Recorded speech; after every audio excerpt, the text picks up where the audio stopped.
have any hope of finding alien life, we have to know what to look for.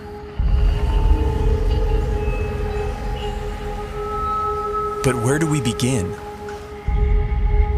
How do we narrow down a seemingly infinite set of possibilities?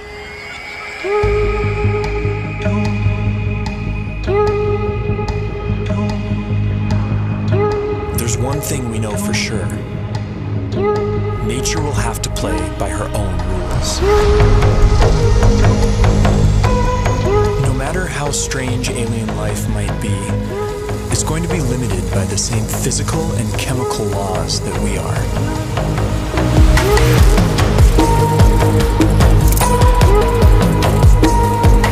On top of this, each alien environment will further limit what kinds of life forms can evolve there.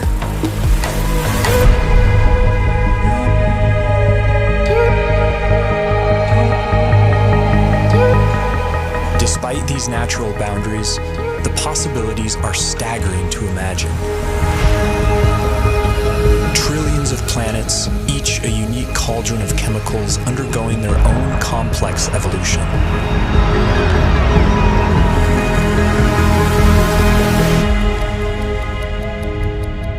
To guide our thinking, this museum of alien life will be divided into two exhibits.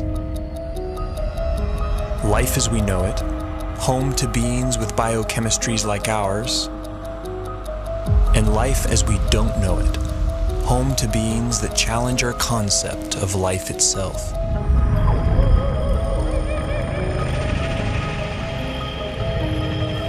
Before we venture too far into the unknown, we have to ask ourselves, what if alien life is more like us than we think?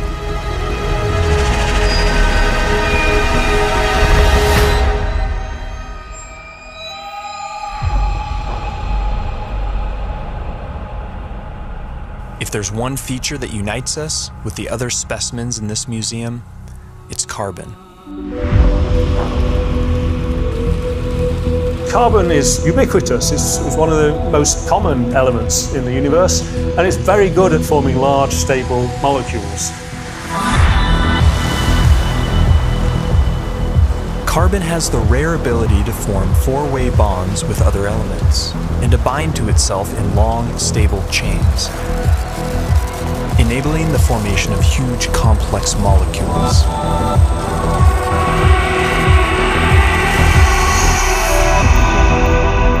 This versatility makes carbon the centerpiece in the molecular machinery of life. And the same carbon compounds that we use have been found far from Earth, clinging to meteorites, and floating in far-off clouds of cosmic dust. The building blocks of life, drifting like snow through the universe.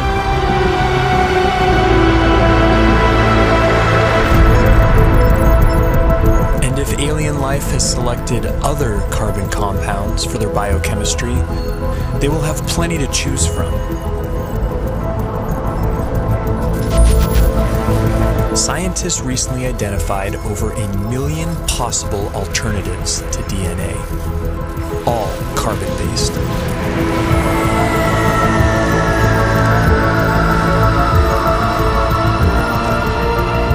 If we ever discover other carbon-based life forms, we would be fundamentally related. They would be our cosmic brethren. But would they look anything like us?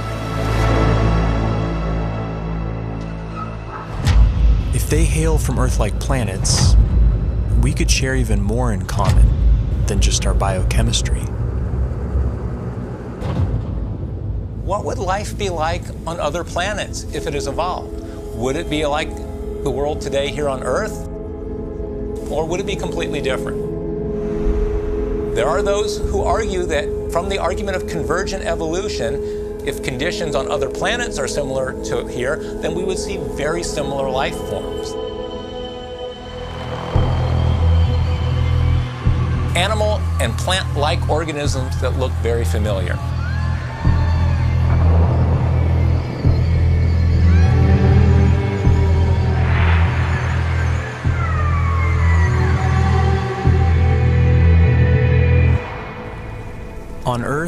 certain features like eyesight, echolocation, and flight have evolved multiple times independently in different species.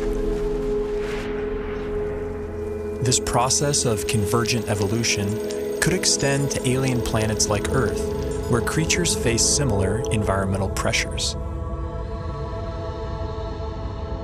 It's no guarantee, but there could be certain universalities of life. The greatest hits of evolution on repeat across the universe.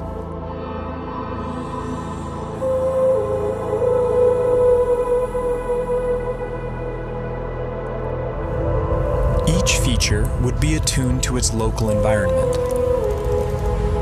Dimly lit planets would produce huge eyes to suck in extra light, like nocturnal mammals. Some people have gone so far as to say that human-type organisms, humanoids, will occur on other planets.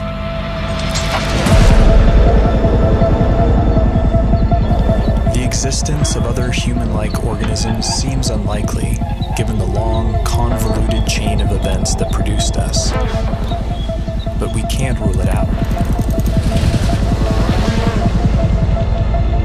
If just one in every 100 trillion Earth-like planets produced a human-like form, there could still be thousands of creatures like us out there.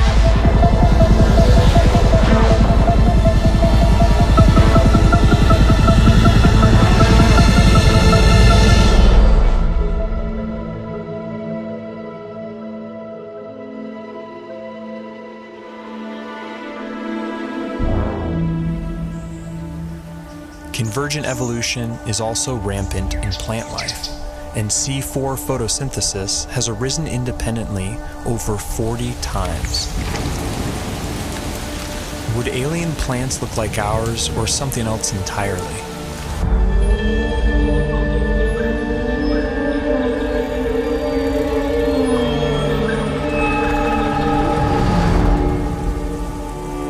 On Earth, plants appear green because they absorb the other wavelengths in the sun's light spectrum. But stars come in many colors. And alien plants would evolve different pigments to adapt to their sun's unique spectrum.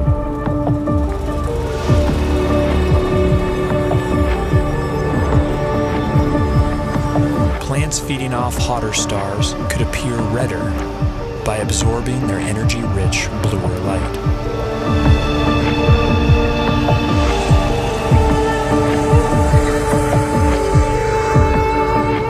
Around dim red dwarf stars, vegetation could appear black, adapted to absorb all visible wavelengths of light.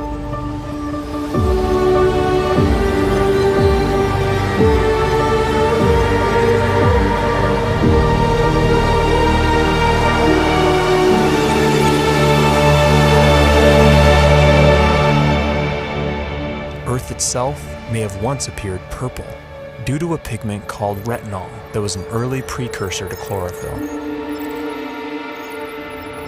Some think that retinol's molecular simplicity could make it a more universal pigment. If so, we may find that purple is life's favorite color.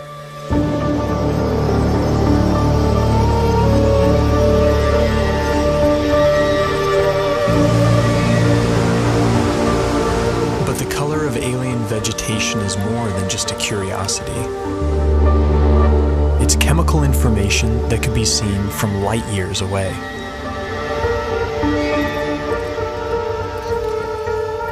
Earth plants leave a signature bump in the light reflected off our planet. Finding a similar signal from another world could point the way to alien vegetation.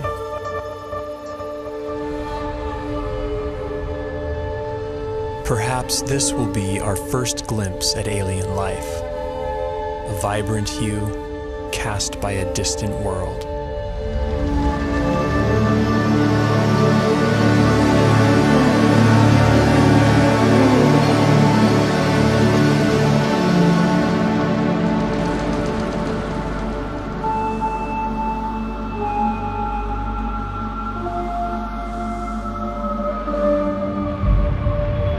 What happens when you change the day length of a planet? What happens when you change the tilt of a planet?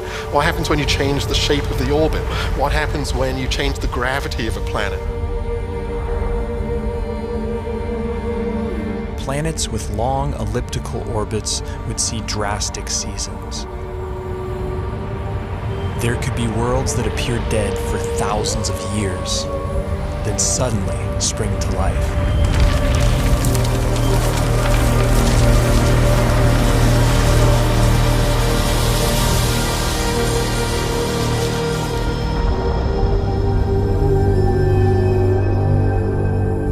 Most of the rocky planets discovered so far have been massive super-Earths.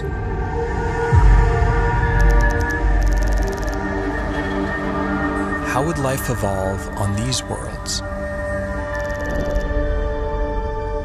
In the seas, gravity may not matter much at all.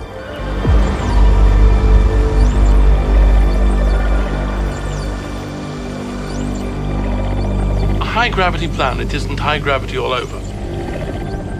If you're in the sea, and that's where all life starts, there's very nearly no gravity because you're much the same density as the stuff around you. It's when the animals come out on land that they feel the gravity. High G-forces would necessitate large bones and muscle mass in complex life on land. They would also demand a more robust circulatory system. And plant life could be stunted by the energy cost of carrying nutrients under stronger gravity.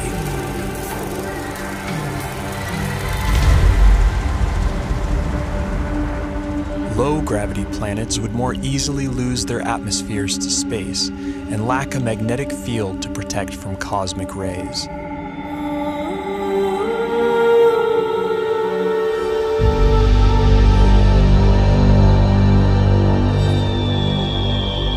But smaller worlds could be home to secret oases.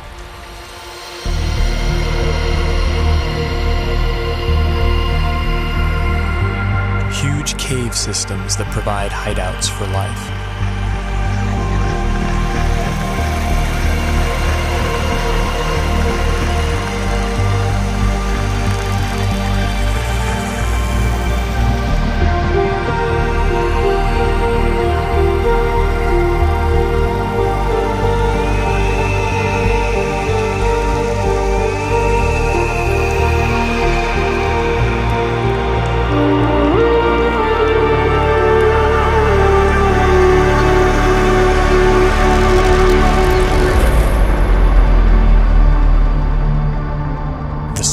Possible habitable planets are estimated at 2.5% Earth's mass.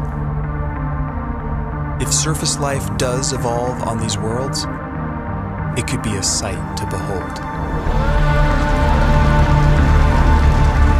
Plant life could grow to towering heights, able to carry nutrients higher in lesser gravity.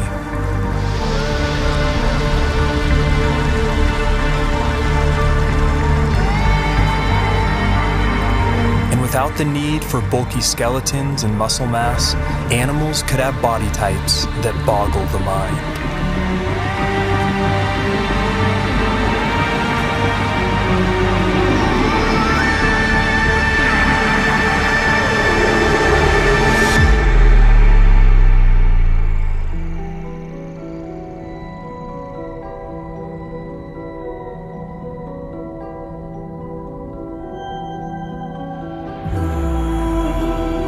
Here on Earth, it took 3 billion years for evolution to produce complex plant and animal life. Simpler organisms are hardier, more adaptable, and more widespread.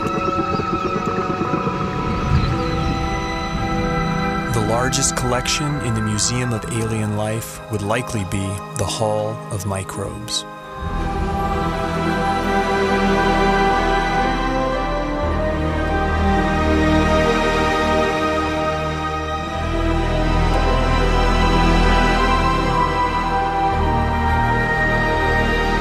Yet finding even the tiniest alien microbe would be a profound discovery.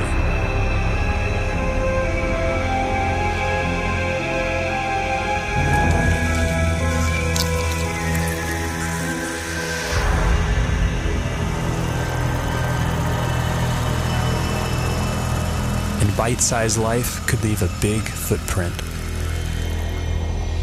Like stromatolites on Earth, layers of microbes could build up into huge rock mounds over time, leaving behind eerie structures. And in big enough numbers, some alien bacteria could leave a distinct biosignature by exhaling gases that wouldn't coexist naturally, like oxygen and methane.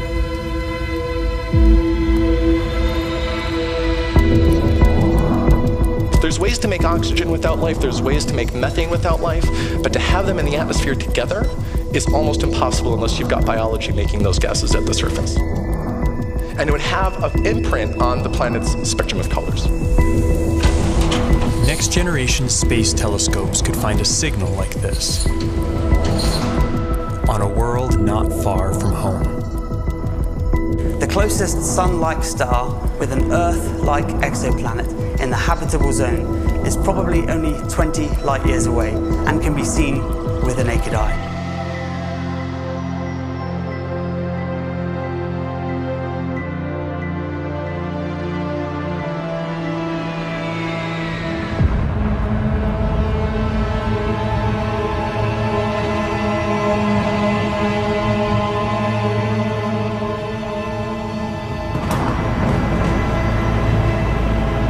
Most brown dwarfs are too hot to support life as we know it, but some are just cold enough.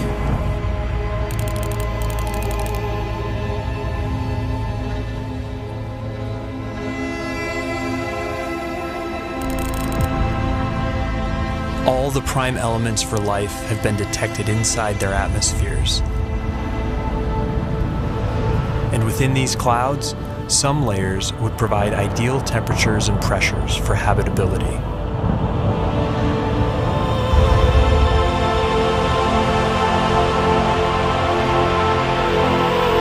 There could be photosynthetic plankton in these skies, kept aloft by churning upwinds.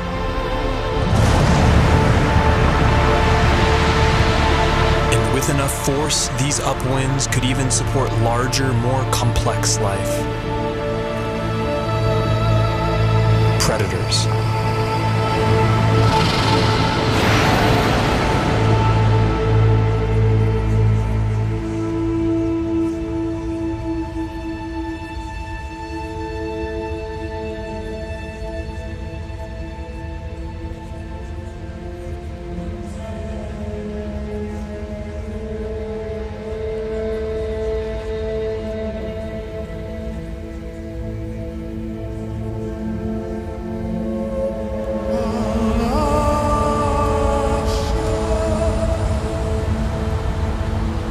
This raises a crucial question.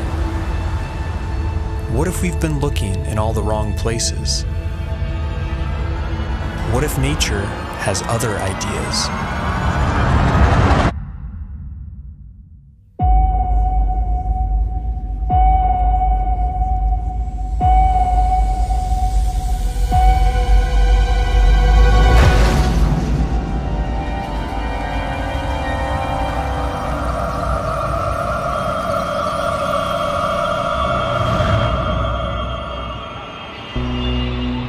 Most of the universe is too cold or too hot for liquid water and the biochemistry that supports life as we know it. But in case our biases are misleading, we have to cast a wide net to search for life outside the habitable zone, in places that seem wildly hostile to us. Exotic environments will demand exotic biochemistries, and while no element can match carbon's versatility, one contender is a frontrunner.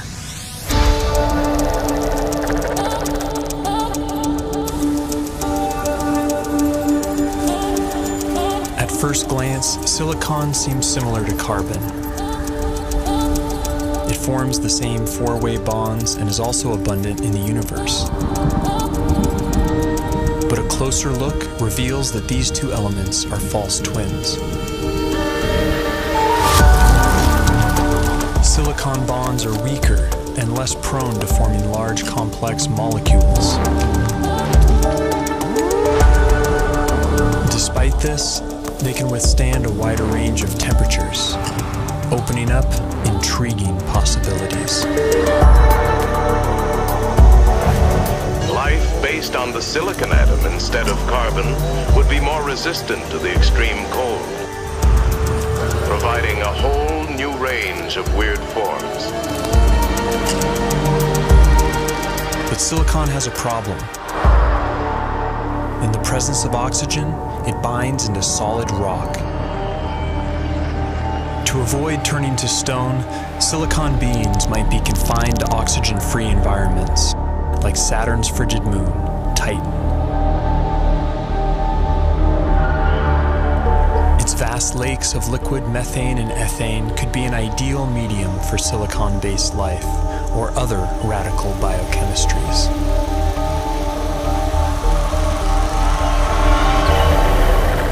Without ample sunlight, beings on worlds like Titan would likely be chemosynthetic, deriving their energy by breaking down rocks.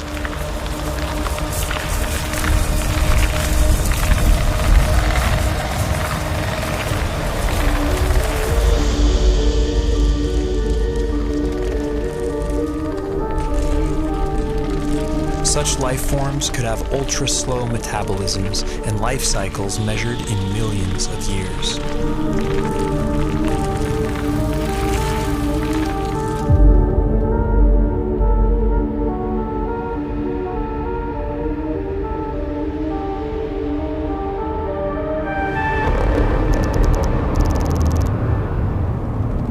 High temperatures, typically rigid silicon-oxygen bonds become more flexible and reactive, triggering more dynamic chemistry.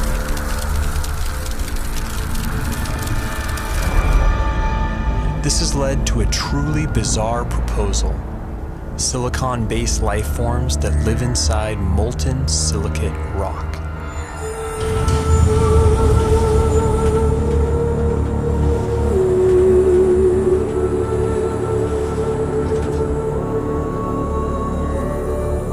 In theory, these forms could even exist deep beneath the Earth inside magma chambers as part of a shadow biosphere.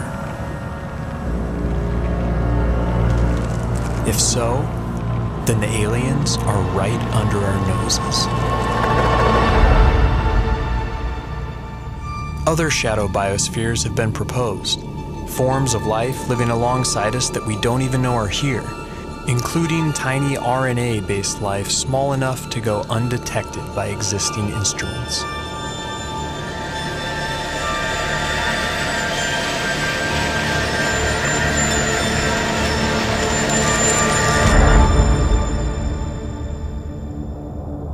Clouds of dust in empty space might seem like the last place you'd expect to find anything living. But when cosmic dust makes contact with plasma, a type of ionized gas, something strange happens.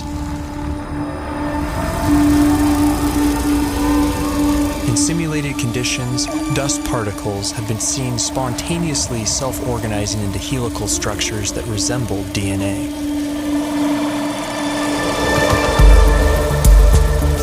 These plasma crystals even begin to exhibit lifelike behavior, replicating, evolving into more stable forms, and passing on information.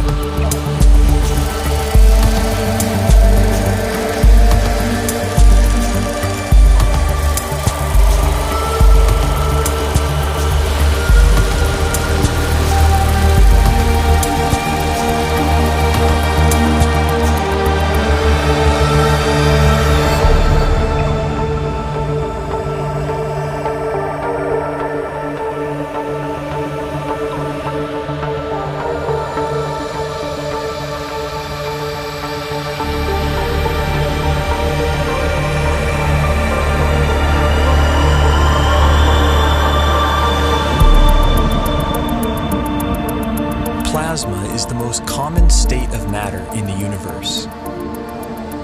If complex evolving plasma crystals really exist, and if they can be considered life, they could be its most common form.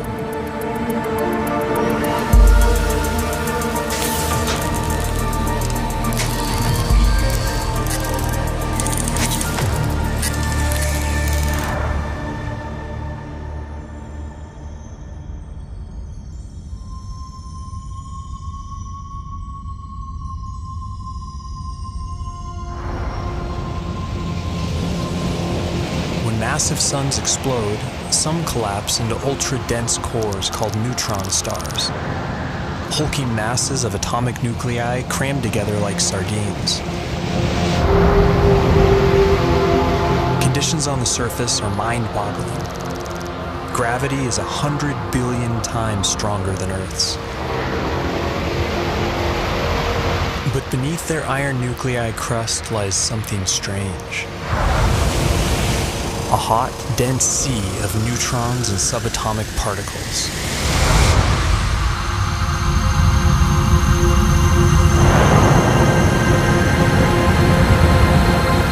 Stripped of their electron shells, these nuclei would obey entirely different laws of chemistry, based not on the electromagnetic force, but the strong nuclear force which binds nuclei together.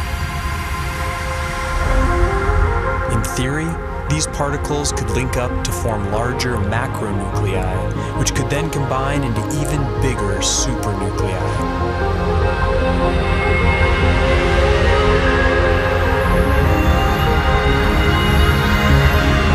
If so, then this bewildering environment would mimic the basic conditions for life: heavy nucleon molecules floating in a complex particle ocean.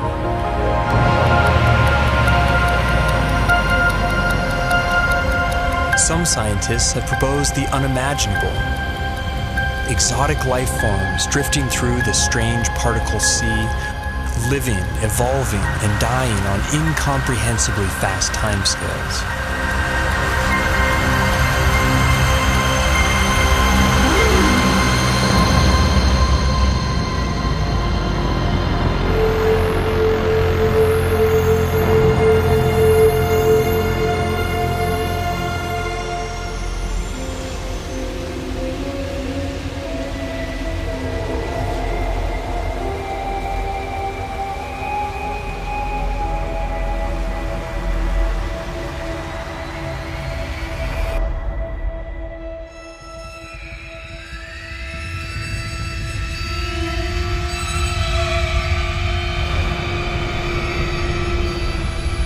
Life is not something that has to evolve naturally.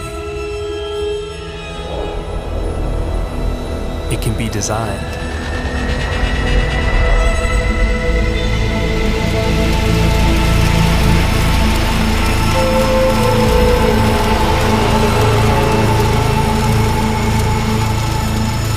And once intelligence is introduced into the evolutionary process, a Pandora's box is opened.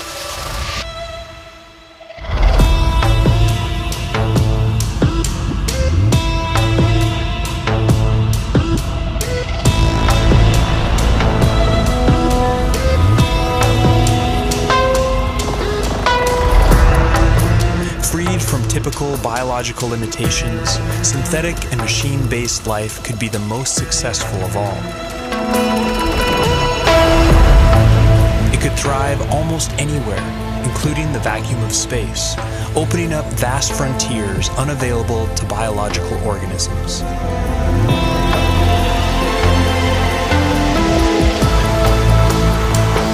And compared to the glacial pace of natural selection, technological evolution allows exponentially faster growth, adaptability, and resilience.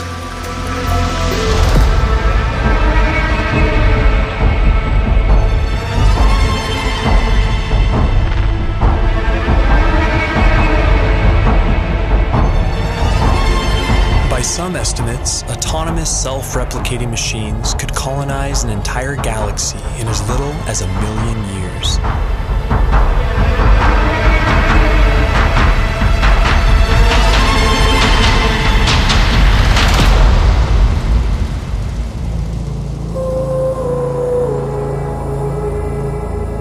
Can't predict how hyper-intelligent life would organize itself.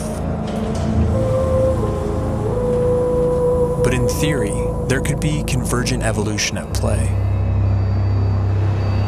The electrical properties of silicon might make it a universal basis for machine intelligence, a redemption for its biological shortcomings.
universe ages, perhaps machine intelligence will come to dominate, and naturally occurring biological life will be viewed as a quaint starting point.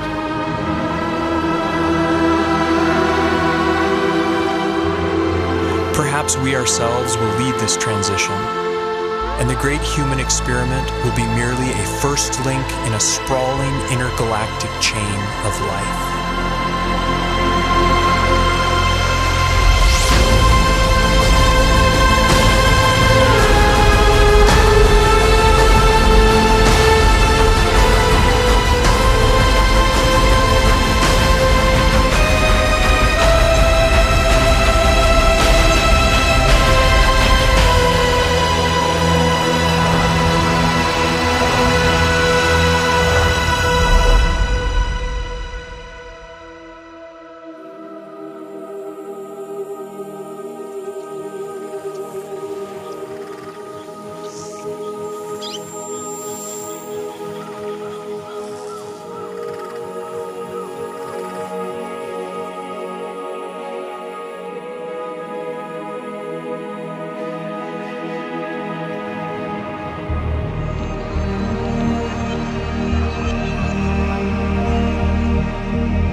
Has said that one does not meet oneself until one catches the reflection from an eye other than human. One day that eye may be that of an intelligent alien. And the sooner we eschew our narrow view of evolution, the sooner we can truly explore our ultimate origins and destinations.